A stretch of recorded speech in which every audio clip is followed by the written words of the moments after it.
Mummy, मैं कह रहा हूँ ना, मैं सिया से ही शादी करूँगा, अन्यथा मैं ज़िंदगी भर कुंवारा रह जाऊँगा और यह मेरा अंतिम निर्णय है। अब इस विषय पर मैं आपसे आगे बहस नहीं करूँगा। तभी अभिनव की मम्मी रमा जी ने कहा, बेटा तू समझता क्यों नहीं है?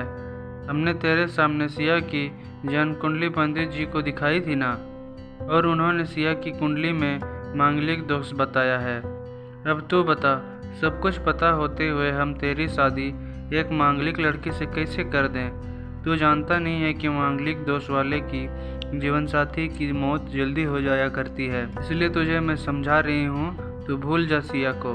रमा जी ने अभिनव को बहुत समझाया, पर अभिनव का कहना था कि जब मैंने सिया से प्यार किया था तब मैंने उसके साथ प्यार करते हुए जन्म कुंडली का मिलान नहीं किया था, ना ही मैं इन मिलानों को मानता हूँ। इसलिए अब बस मैं शादी करूँगा तो सिर्फ सिया से, और यह मेरा आखिरी फैसला है।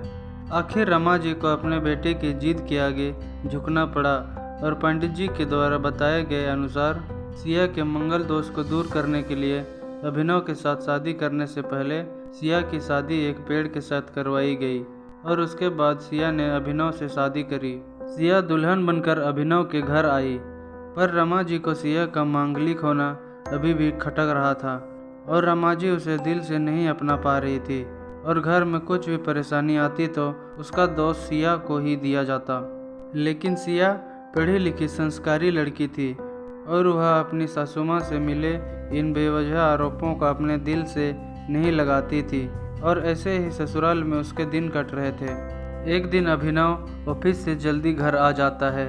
तब रमा जी ने उससे पूछा, बेटा आज जल्दी कैसे आ गया? तब उसने बताया, माँ आज सुबह से ही सिर दर्द और बहुत कमजोरी आ रही है, इसलिए ऑफिस में काम करने की हिम्मत ही नहीं हुई मेरी। तब रमा जी ने कहा, चल बेटा जल्दी कर, हमें डॉक्टर के पास चलना चाहिए। तब अभिनव और रमा जी डॉक्टर को दिखाने गए। डॉक्टर को दिखाने के बाद मालूम पड़ा कि अभिनव को पीलिया हो गया है, और दोनों जैसे ही घर लौटे रमा जी ने घर को सिर पर उठा लिया और कहने लगी, जब से यह लड़की हमारे घर में आई है तब से हमारे घर में परेशानी और बीमारियां भी साथ में लेकर आई है। इसके कदम ही अशुभ हैं। अब देखो इसका मांगलिक दोष हमारे बेटे पर भी असर करने लगा है। कल को अगर मेरी बेटी को कुछ हो गया तो कौन जिम्मेदार होगा? तभी सिया ने कहा, मम्मी जी प्लीज़ और कितना नीचा दिखाएंगे मुझे? आज तक मैं चुप रही क्योंकि पापा ने यही सिखाया था कि बड़ों के आगे ससुराल में जवाब मत देना, पर आज तो आपने हद ही कर दी है। अगर मैं आज नहीं बोली तो ज़िंदगी भर खुद को माफ़ नहीं कर पाऊंगी। मम्मी जी, अगर आप पंडित जी पर भरोसा नहीं करती थी तो उनके कहे अनुसार आपने सारी मांगलिक दोष निवारण की विधि क्यों करवाई? क्यों पहले आपने मेरी पेड़ से शादी करवाई?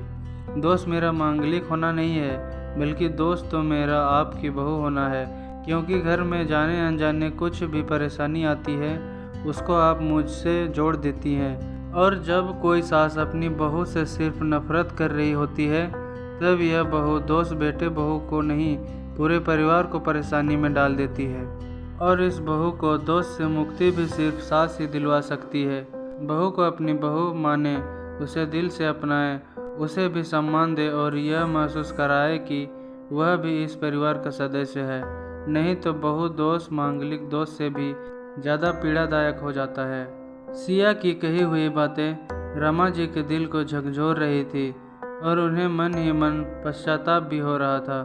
उस समय उन्होंने सिया को कुछ भी नहीं कहा। थोड़े दिन बाद अभिनव बिल्कुल ठीक हो गया और ऑफिस जाने लगा, और 1 महीने बाद अभिनव की सैलरी भी बढ़ गई। तब उसने घर आकर उसका श्रेय सिया को दिया तो रमा जी बोली, हाँ सही है बेटा, तू तो सारा श्रेय बहू को ही देगा। तेरी माँ का आशीर्वाद भी तो तेरी प्रगति के पीछे रहता है तेरे साथ, तू तो मुझे श्रेय देना भूल ही गया। तब अभिनव ने कहा, माँ इस बार सिया का मांगलिक दोष मुझ पर और ना ही मेरे तरीके पर नहीं लगा, और माँ जब हम बुरी परेशानियों का श्रेय सिया को देते हैं तो अच्छे कामों का श्रेय भी तो सिया को ही देना चाहिए, तो इसलिए आज का सारा सिया को जाता है, अभिनव ने हंसते हुए कहा। तब सिया बोली, अभिनव तो क्या तुम भी मुझे ऐसा समझते हो?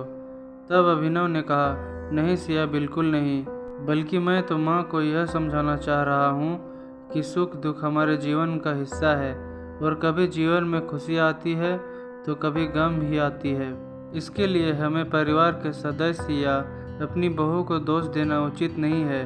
तभी रमा जी बोली, बेटा सही कह रहा है तू, और तेरी तरक्की ही बहुत है। मुझे इस झूठे दोष से बाहर निकालने के लिए आज मैं यह कसम लेती हूँ कि आज के बाद मैं सिया को किसी भी बात का दोष नहीं दूंगी। यह सुनकर सिया आज बहुत खुश थी, क्योंकि आज उसको उसकी सास ने मांगलिक दोष के साथ साथ बहु दोषों से भी मुक्ति दे दी थी। आपको कहानी कैसी लगी दोस्तों, ज़रूर बताइएगा। अगर कहानी अच्छी लगी है तो वीडियो को शेयर ज़रूर कीजिएगा।